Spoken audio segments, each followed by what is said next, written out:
Haleluya. Amin. Silakan Bu Meli. Iya, Bu Irma. Shalom, kameraku lagi error ini. Wah, selamat hari Minggu kita hari ini akan mendengar suara Tuhan yang akan disampaikan oleh Pak Noven dan Bu Heni ya. Silakan Pak, Bu. Terima kasih, Bu.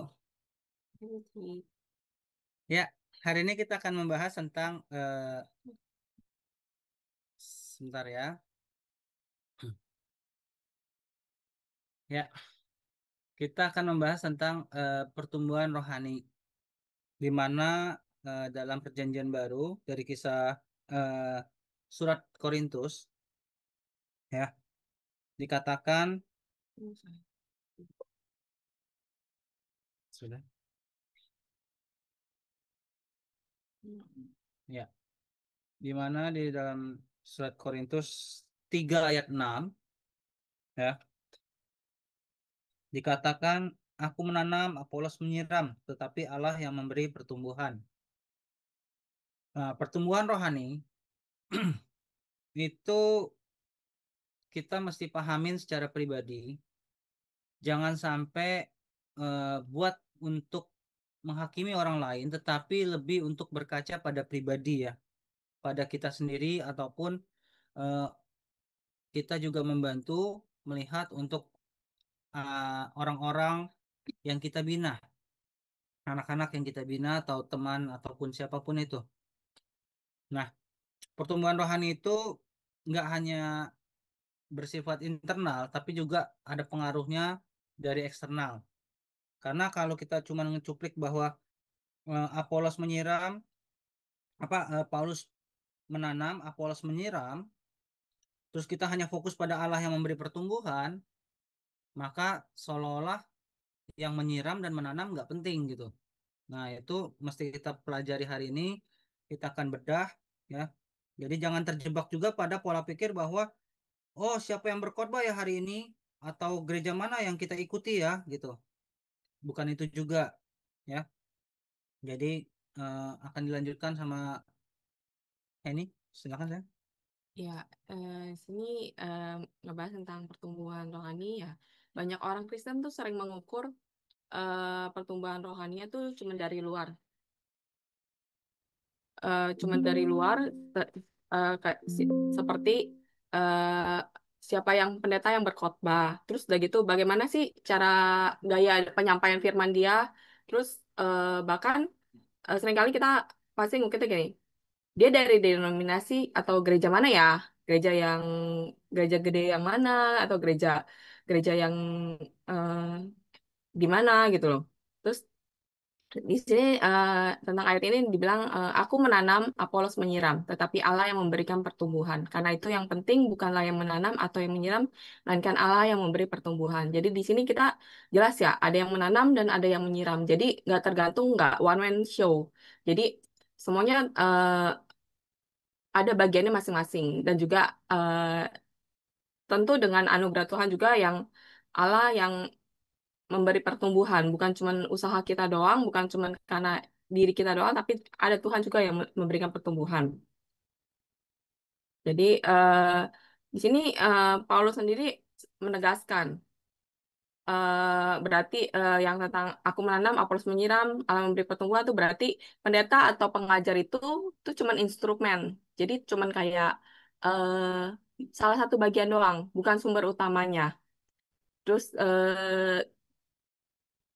gereja itu mula-mula tuh bertumbuh bukan hanya ada suatu gereja itu bukan bertumbuh bukan hanya ada rasul yang hebat, tetapi juga karena ada andil dari jemaat yang tekun dalam doa, firman, persekutuan itu ada di Kisah 2 ayat 42. Itu yang bunyinya mereka bertekun dalam pengajaran rasul-rasul dan dalam persekutuan dan mereka selalu berkumpul untuk memecahkan roti dan berdoa. Jadi di sini tegas dibilangin tentang ada orang yang ada jemaat tuh yang untuk tekun dalam doa dan firman dan persekutuan juga. Itu masuk dalam tanda pertumbuhan internal. Apa sih yang ini? Tanda pertumbuhan internal. Internal itu apa sih? Jadi tentang karakter, kerohanian pribadi, jadi tanda di dalam diri. Dan eksternal itu berbicara juga tentang Sip. kasih, pelayanan, juga tentang kesaksian. Terus eh Dalam 1 Korintus 3:7. jadi dalam 1 Korintus itu dijelaskan juga tentang yang akunya itu tentang Rasul Paulus itu menanam, Apolos menyiram, tapi Allah yang memberi pertumbuhan. Karena itu yang penting bukanlah yang menanam atau yang menyiram, melainkan Allah yang memberi pertumbuhan. Jadi ya peran Tuhan itu juga Tuhan bisa melakukan sesuatu itu ya ada kita juga harus melakukan something dulu gitu loh. Tujuannya kita di sini juga dibilang tentang pertumbuhan rohani itu bukan sekedar produk usaha manusia atau pendeta, tapi sinergi antara anugerah Allah dan respon kita. Jadi eh, kita bukan cuma sekedar usaha kita doang juga, tapi kita harus bersinergi, kita harus memiliki hubungan dengan Tuhan. Jadi pertumbuhan rohani yang sejati itu bukan terletak pada siapa yang kita dengarkan, siapa yang kita dengar khotbahnya terus-terusan, melainkan pada bagaimana kita merespon firman Tuhan dan ketaatan pribadi kita pada Tuhan. Tuh. Terus eh, yang selanjutnya pertumbuhan rohani itu eh, selalu mempunyai dua sisi yang saling terkait dan tidak bisa dipisahkan. Itu ada faktor internal dan ada faktor eksternal. Nah, faktor internal itu transformasi hati, seperti transformasi hati, terus transformasi pikiran dan juga disiplin rohani. Transformasi hati itu seperti perubahan dari dalam. Jadi kita memiliki hati yang semakin tunduk pada Tuhan, takut sama Tuhan. Terus transformasi pikiran itu memiliki pikiran yang selalu diperbarui oleh firman. Terus udah gitu, eh, serta disiplin rohani itu seperti doa, pembacaan Alkitab, dan juga ketaatan pribadi kita. Ketika kita misalnya Roh Kudus negur kita atau Roh Kudus warning kita, kita langsung taat dan langsung kerjakan. Atau ketika eh, Tuhan ingatkan untuk misalnya, oh hari ini masuk dalam doa khusus misalnya sekarang ini kan kayak doa bangsa apa segala macam dan kita tak langsung taat gitu kan. Terus udah gitu, yang kedua itu tentang eksternal. Eksternal itu tentang buah yang terlihat keluar, kayak buah nyata dan berupa kasih. Jadi itu kayak tentang kisah kehidupan kita yang bagaimana menampilkan kasih ke sesama ya.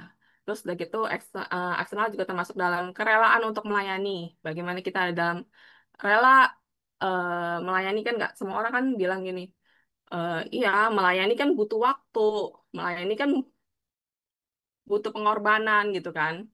Nah, itu bagaimana kita rela meluangkan waktu kita untuk melayani Tuhan. Terus yang ketiga itu tentang kesaksian, di mana sikap sikap atau hidup kita atau gaya hidup kita itu menjadi kesaksian bagi orang lain dan dapat memberkati orang lain.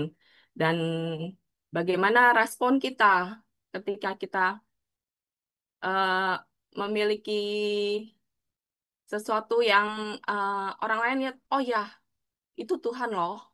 Itu yang di dalam diri dia Tuhan. Itu ada di 2 Korintus 3. 3 ayat 2. Itu ada di kamu adalah surat pujian kami yang tertulis dalam hati kami dan yang dikenal dan dapat dibaca oleh semua orang. Jadi kita menjadi surat terbuka untuk orang lain. Jadi orang lain kita nggak pakai topeng lagi, kita nggak pakai apa-apa untuk menutupin, tapi kita ya inilah diri kita. Terus udah gitu eh jadi eh, keduanya ini, kedua antara internal dan eksternal ini, itu nggak bisa dipisahkan. Karena jika hanya internal tanpa eksternal, itu iman itu menjadi kering dan egois. Sebaliknya, jika hanya eksternal tanpa internal, tindakan tuh menjadi dangkal dan penuh kepura-puraan. Terus seperti juga eh, ada di contohnya di itu ya. Pohon yang baik menghasilkan buah yang baik juga. Itu di Matius 7 ayat 17. Itunya yang memiliki arti perubahan batinnya seperti akarnya itu pasti melahirkan buah kehidupan yang nyata. Ketika kita benar-benar berakar dalam Tuhan, kita benar-benar memegang prinsip firman, kita akan melahirkan buah kehidupan yang nyata karena respon kita akan memiliki seperti apa yang kita renungkan dalam firman itu. Jadi di sini disimpulkan juga tentang gereja itu merupakan wadah, tapi pendeta itu merupakan sebagai pengajarnya. Dan komunitas itu seperti kompak dan lain-lain itu sebagai penyiramnya. Tetapi Allah sendiri yang memberi pertumbuhan. Gitu. Dan gitu di sini juga eh, aku kasih contoh ya tentang seorang petani bisa menanam benih dan menyiram tanah. Tapi petani itu tidak pernah bisa memerintahkan untuk benih itu untuk tumbuh. Karena dia nggak bisa misalnya dengan cuman hanya sekedar diperintahkan langsung tumbuh benar-benar gitu. Tapi itu butuh proses dan itu pertumbuhan itu bergantung pada matahari, hujan, kesuburan tanah, pupuknya gimana. Semuanya itu di luar kendali petani yang dia nggak bisa interfere gitu kan. Jadi demikian juga kayak pendeta, dia bisa menaburkan firman ke kita. Jadi dia berkhotbah atau dia men-sharingkan sesuatu. Nah, komunitas itu yang menyiram dengan doa, dengan dukungan, dengan ya seperti kayak teman kompak ya, yang misal kita lagi ada problem atau masalah, mereka eh, ada buat kita, mereka selalu siap buat kita untuk ngedukung kita. Nah, terus udah gitu di sini dijelaskan, tapi Tuhan yang ini tuh harus ada anugerah dari Tuhan dan turut ada dari Tuhan yang untuk membuat iman kita itu terus bertumbuh. Gitu. Kalau jadi kalau kita hanya fokus pada siapa yang menanam atau menyiram, itu kita akan kecewa karena kita akan cenderung melihat orang, kita akan cenderung melihat pribadi tersebut. Tapi kalau kita sadar Tuhan yang bekerja, kita akan semakin rendah hati dan setia dalam proses dan kita tahu ini yang harus kita jalanin gitu. Terus kalau untuk yang contoh dari tentang petani ya, ini ada lagi juga kalau untuk kehidupan sehari-hari misalnya satu anak, misalnya kita punya anak kita tidak akan bertumbuh sehat hanya karena siapa yang nyuapin, hanya karena disuapin gitu loh ketika makan. Tapi anak itu sehat karena pertama ada makanan yang bergizi, terus ada juga dan bagaimana cara tubuh dia mencerna. Demikian juga rohani kita. Yang penting bukan siapa yang memberi khotbah, tapi bagaimana kita menghidupi firman itu. Ya. Nah, di dalam pertumbuhan rohani ini ada kemungkinan pandangan-pandangan yang salah ataupun paradigma yang salah. Misalnya satu, eh, pendeta sebagai sumber iman, ya. Kenapa bisa salah pandangan ini? Karena misalnya kita terjebak dalam pikiran, kita hanya akan bertumbuh kalau pendetanya hebat, sakti, khotbahnya luar biasa dahsyat gitu. Nah, itu kita mesti lihat. Sehingga saya sendiri pernah terjebak, misalnya kalau ke gereja, kalau pendetanya yang ke gereja saya semangat, tapi kalau yang khotbahnya bukan dia, aduh langsung respon hati saya langsung kayak ngeblok gitu loh. Nah, itu perlu diperbaiki ya. Koreksinya bisa kita lihat dalam 1 Korintus pasal 3 ayat 7. Tolong dibacakan, Teng. Karena itu yang penting bukanlah yang menanam atau yang menyiram, melainkan Allah yang memberi pertumbuhan. Ya. Jadi bukan manusianya ya, tetapi Allah yang memberi pertumbuhan. Nah, memang gembala ataupun preacher ataupun speaker di gereja itu memang dipakai Allah, tetapi sumber iman tetap Kristus ya. Bisa kita lihat dalam Ibrani 12 ayat 2. Demikian bunyi firman Tuhan. Marilah kita melakukannya dengan mata yang tertuju kepada Yesus, yang memimpin kita dalam iman, dan yang membawa iman kita itu kepada kesempurnaan, yang dengan mengabaikan kehinaan, tekun memikul salib, ganti sukacita yang disediakan bagi dia, yang sekarang duduk di sebelah kanan tata Allah. Iya, tekun memikul salib. Nggak mungkin ada pertumbuhan rohani tanpa kita mau tekun memikul salib yang dari Tuhan, bukan yang dari orang lain tibankan ke kita ya. Nah, kemungkinan paradigma yang salah yang kedua, lanjut ya. misalnya cara pandangnya seperti ini. Rohani cukup internal deh, tanpa perlu eh, pelayanan eksternal gitu, ya kan? Pandangan ini tuh biasanya munculnya seperti ini. Selama kita doa dan baca firman, itu udah cukup kok. Ngapain harus yang lain-lain gitu. Nah, kalau kita lihat dari Yakobus pasal 2 ayat 17, Demikian juga halnya dengan iman. Jika iman itu tidak disertai perbuatan, maka iman itu pada hakikatnya adalah mati. iya, iman tanpa perbuatan adalah mati. Jadi, kita bisa doa di kamar doa, kita bisa baca firman, tetapi tanpa iman kasih yang dinyatakan keluar, yaitu Alkitab loh yang ngomong ya, iman adalah mati. Sekali lagi, ini untuk bercermin sendiri pribadi ya. Jangan buat pasang cermin ini ke orang lain, jangan. Please jangan. Ya. Nah, eh, pandangan Agustinus ya, Bapak Gereja Klasik, itu menegaskan di mana kasih adalah bentuk iman yang kelihatan. Kasih adalah bentuk iman yang kelihatan atau dikenal juga sebagai fides charitate formata. Yang ketiga, bisa terjebak pada paradigma yang salah seperti apa? Aktivisme pelayanan disamakan dengan seseorang itu otomatis bertumbuh gitu loh. Misalnya komselnya bertumbuh multi, oh orang itu pasti bertumbuh secara rohani, pasti hebat. Nah, jangan terjebak di situ juga. Kenapa? Kalau terjebak di situ biasanya muncul dalam keseharian dalam kita bergereja, ya. Kalau sibuk pelayanan berarti rohaninya pasti mateng. Nah, belum tentu ya, belum tentu. Karena saya pernah dapetin problem-problem di lapangan, wah, aktif pelayanan, tetapi dia mulai eh, apa? Meragukan dirinya sendiri. Kok aku sering pelayanan, tapi kok nggak punya empati? Nah, itu sebenarnya kita perlu cek tuh kalau empati kita sudah nggak ada. Apakah benar kita ikut Yesus tapi empati nggak ada? Padahal firman Tuhan pernah tertulis juga gini kan, tergeraklah hatinya, hati Yesus ya. Itu kan empati ya. Jadi perlu kita cek pribadi. Saya melayani ini dengan kasih nggak ya? Atau hanya kewajiban? Atau hanya untuk membuat hardcovernya bagus? Atau orang lihat bagus hidup gua? Jangan-jangan terjebak seperti itu ya.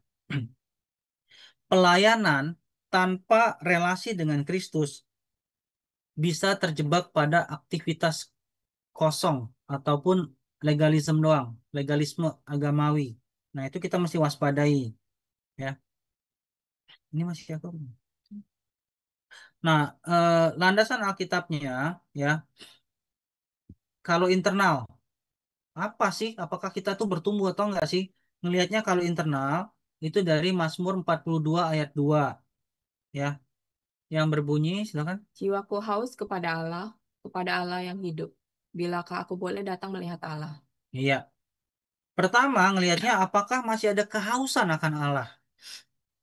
Atau jangan-jangan kita sudah, Allah, siapa ya? Gitu. Wah, itu bahaya ya. Jangan sampai. Ya, yang kedua, itu Roma 12 ayat 2. Silakan. Janganlah kamu menjadi serupa dengan dunia ini, tetapi berubahlah oleh pembaruan budimu, sehingga kamu dapat membedakan manakah kehendak Allah, apa yang baik, yang berkenan kepada Allah, dan yang sempurna. Iya. Pembaruan budi.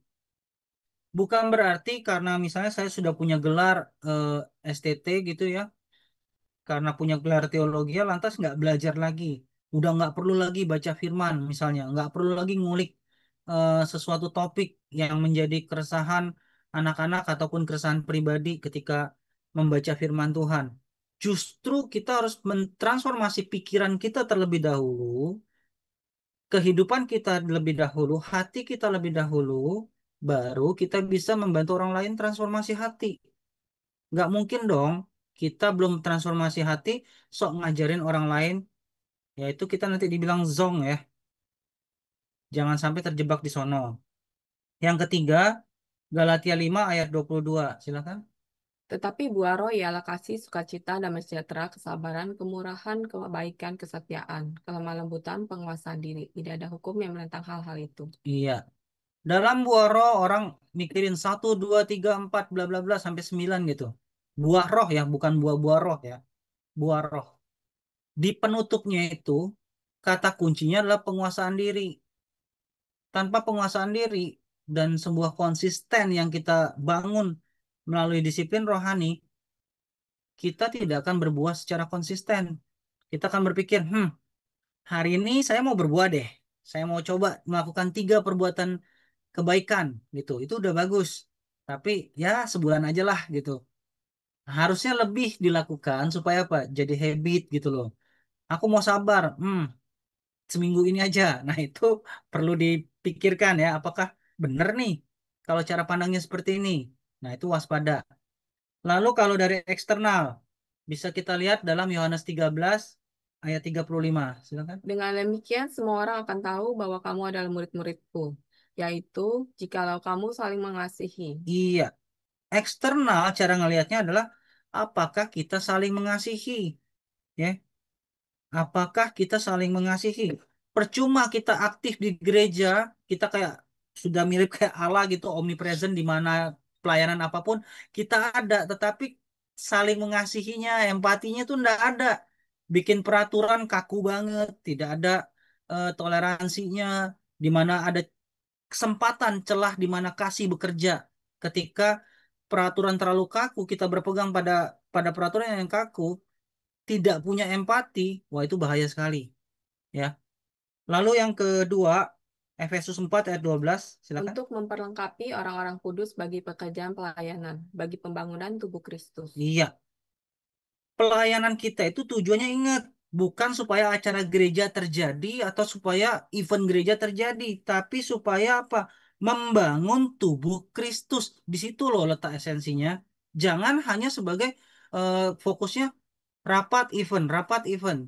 Tapi kita harus tahu, kita itu membangun tubuh Kristus itu berarti harus ada relasi sehat antara satu dengan yang lain. Kalau kita berpikir bahwa yang penting jalan, ya kayak program sekolah yang penting jalan, tapi ketika menjadi guru, kita ngajarnya diktator gitu, hanya menimbulkan kebencian.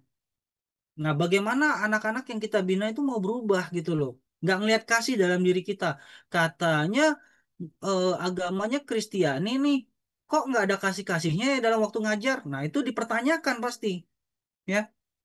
Yang ketiga, Matius 5 ayat 14. Kamu adalah terang dunia, kota yang terletak di atas gunung, tidak mungkin tersembunyi. Iya, kita diminta menjadi terang dunia. Tadi juga sudah dijelaskan sebelumnya bahwa kita itu menjadi surat yang terbuka atau kitab yang terbuka yang bisa dilihat semua orang. Terang dan kitab terbuka itu bicara apa? Bahwa di mana kita ditempatkan dampak kita ada gitu loh. Kayak sebelum terjadi kerusuhan, itu saya langsung kontak semua di komunitas yang saya tahu, yang saya ada. Saya tergerak langsung dapat, langsung saya kasih tahu itu di tanggal 10 Agustus kalau nggak salah. Karena ada kasus di mana salah satu anak kita punya teman mau melakukan, mau mengakhiri hidupnya gitu, ya kan? Nah, itu di tengah satu sisi dapat pesentuhan untuk berdoa berjaga bagi bangsa, ngasih tahu ke komunitas yang sudah saya eh, masuk di situ, di satu sisi harus ngurusin itu. Nah, di situ kita butuh discernment juga tuh. Mana yang prioritas utama ya? Kita mesti discernment juga selain prioritas utama, terus kita juga harus discernment juga di situ. Mana ya yang bener nih? Ini beneran orang itu mau melakukan eh, pengakhiran hidupnya atau eh, ini cuman manipulasi gitu. Nah, itu juga kita harus bisa membedakan, harus bijak juga gitu. Minta hikmat Roh Kudus. Kalau nggak ada itu, kita bisa kejebak gitu. Ya. Nah, dari ayat-ayat yang dipaparkan tadi, ya, berdasarkan konteks ini, Paulus itu memakai metafora pertanian, ya, seperti menanam, menyiram, dan bertumbuh. Itu tuh menekankan bahwa perubahan itu proses yang bersifat progresif, tapi bukan Kristen progresif ya. Selain proses, itu juga pasti ada tahapannya atau bertahap. Nah, jadi pertumbuhan penuh dengan berbagai proses dan bukan hal yang instan. Bahkan mie instan aja yang kita kenal itu tidak instan. Itu ada prosesnya, dibuat dengan proses. Nah, ada beberapa hal yang perlu kita perhatikan. Ya, pertumbuhan sejati ya itu mixing antara sinkronisasi internal dan eksternal. Kenapa? Tadi sudah disinggung di awal. Jika hanya internal, bisa terjebak pada privatisasi iman.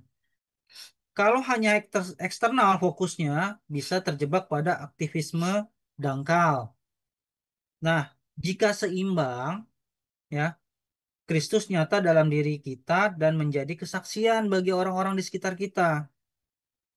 Ya ini sama halnya lah ya ketika waktu itu saya pernah sharing di sebelumnya bahwa waktu saya terlalu ngeroh tetapi pemahaman saya tentang doktrin kurang sampai saya akhirnya ibaratnya dari swing kiri terus saya swing kanan banget gitu loh. Tetapi ternyata Tuhan mau saya nggak terlalu ekstrim kiri dan nggak terlalu ekstrim kanan tetapi apa seperti bandul saya harus berayun gitu loh.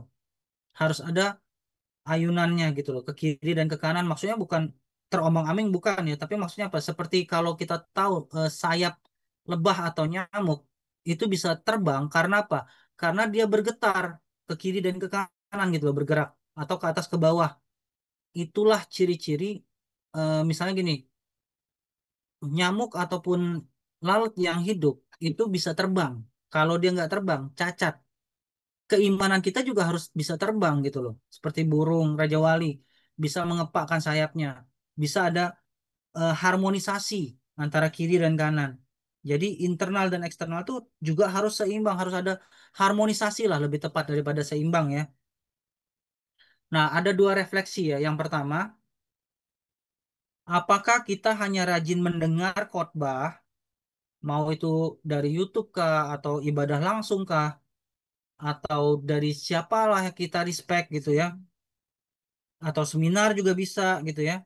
Tapi malas menghidupi ataupun melakukan firman, ya cobalah cek apakah saya sudah ya mendengarkan itu tapi ternyata masih terjebak males-malesan nih, mut-mutan lah mempraktekkan firman.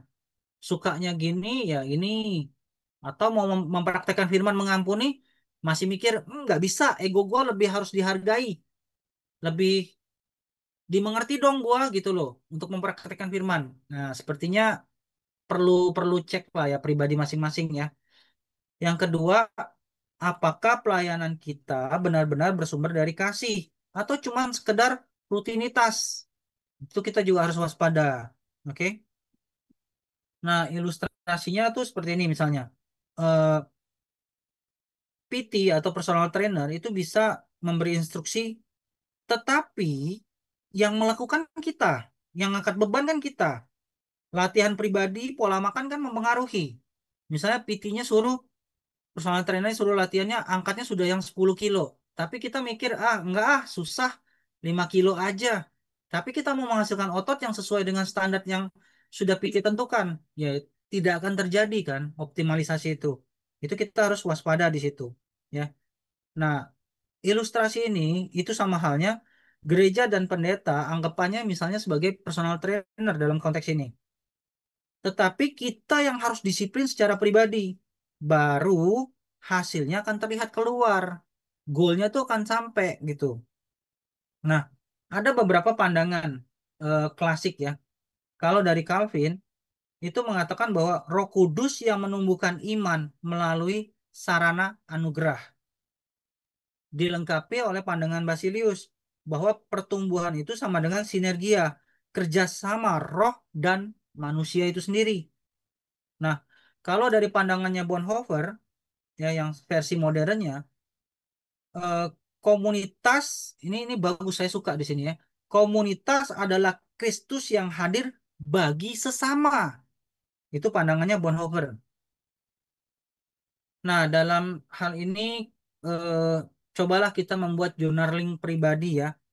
Journalingnya misalnya yang pertama tuliskan atau tulislah bagian internal apa yang sedang Tuhan ubah dalam diri kita. Karena apa?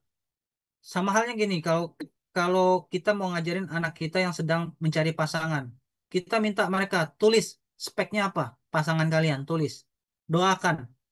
Kenapa? Tulis itu bukan berarti pasti harus dapat plek ketuplek sama persis gitu. Tetapi apa? Kita tulis itu supaya kita tahu, oh ini bisa ditoleransi nggak ya? Ini esensial nggak ya? Sehingga ini nggak bisa ditoleransi poin ini. Atau poin ini bisa ditoleransi. Atau, oh poin ini lagi progres. Nah itu bisa kita pantau. Ya. Yang kedua, tulislah bagian eksternal apa yang sudah orang lain bisa lihat dalam kehidupan kita. Atau itu sudah menjadi kesaksian. Nah itu kita juga perlu cermati. Hmm, apa ya pandangan orang lain juga ya? Bagian eksternal apa yang kira-kira sudah orang lain lihat sebagai ini memang lu nih gila, dia memang pengendaliannya oke, atau label positif apa yang orang tahu ataupun orang paham ketika nama kita disebut. Nah, itu perlu kita taunya dari mana? Dari berkomunitas, dari berkompak, berkomsel gitu loh. Ya, kita bisa tinjau dari situ. Ya, ini eh, sama halnya seperti ini juga ya, sebuah ilustrasi simpel ya. Misalnya seorang jemaat tuh ngomong, saya ikut KKR tiap minggu, tapi iman saya stagnan. Lalu hamba Tuhannya jawab, saudara kalau ikut konser musik tiap minggu tanpa latihan, apakah otomatis jadi pianis atau organis gitu? Ya kan? Jadi eh, pelajarannya apa? Mendengar khotbah ya harus juga mampu diimbangi atau perlu, tetapi praktek iman itu wajib, nggak bisa diabaikan. Mau sekolah tapi nggak mau dapat PR. Nah, itu kurikulum yang lagi error zaman sekarang ini ya, itu waspada ya. Eh, Silakan sih, lanjutnya. Selanjutnya ini ada tentang Hmm. ini ada tentang plan aplikatif ya. Aplikatif ini kita bagi jadi 4. Itu ada dari diri sendiri. Itu seperti jadwal doa dan renungan pribadi. Terus untuk yang kedua, untuk bagian keluarga, itu membangun altar doa rumah tangga tuh mesbah doa ya. Terus untuk yang ketiga itu tentang lingkungan, itu gimana kita jadi teladan, integritas, dan kasih. Terus yang keempat itu reframing, itu tentang melihat kegagalan rohani itu sebagai kesempatan kita untuk bertumbuh. Ya, jangan menyerah ya malah. Mm-mm. Jadi kadang-kadang kita melihat gagal itu kita down, dan jangan sampai kita malah masuk ke dalamnya. Tapi biarkan ya itu jadi sebagai pengalaman kayak batu injekan untuk kita lebih lagi. Terus yang terakhir tuh ada ini, kita ada Power Talks juga, yaitu pendeta menanam, komunitas menyiram, Allah yang memberi pertumbuhan. Terus yang kedua itu tentang dari semua yang tadi kita sharingin tentang pertumbuhan sejati itu lahir dari internal yang sehat dan eksternal yang nyata. Terus yang ketiga itu tentang Roh Kudus eh, Sebagai trainer itu. sebagai trainer utama, sedangkan pendeta itu eh, bisa umpamakan sebagai asistennya. Terus udah gitu yang keempat itu tentang iman tanpa perbuatan sama dengan mati. Pelayanan tanpa Kristus sama dengan kosong. Terus yang terakhir tentang pertumbuhan rohani sama dengan proses, bukan instan. Kesimpulan yang kita dapat hari ini tentang Allah itu sumber pertumbuhan. Itu ada di 1 Korintus 3 ayat 6. Aku menanam, Apolos menyiram, tapi Allah yang memberi pertumbuhan. Yang kedua itu tentang internal tanpa eksternal. Em, Berarti rohani kita egois. Yang ketiga itu tentang eksternal tanpa internal, itu berarti rohani kita kosong. Terus yang keempat itu tentang pertumbuhan, itu adalah keseimbangan juga dengan anugerah. Nah, yang ini ada gambar ya. Gambar ini bagus banget menurutku ya. Di mana hidup kita harus nyata menunjukkan kasih Kristus. Ada yang tulisan itu yang cukup ini, the world is full of good people. If you cannot find one, be one. Jadi eh, jangan kita berharap orang lain baik pada kita, tapi jadilah kita yang baik untuk orang lain. Iya. Gitu. Ya, kamu ya. Iya. Nah, pandangan Agustinus juga ya dari Hippo dikatakan di dalam Kristus kita tidak hanya percaya tetapi juga berubah dan memberi buah. Percaya saja tidak cukup, tapi harus apa? Berbuah, berubah dan memberi buah. Sekian.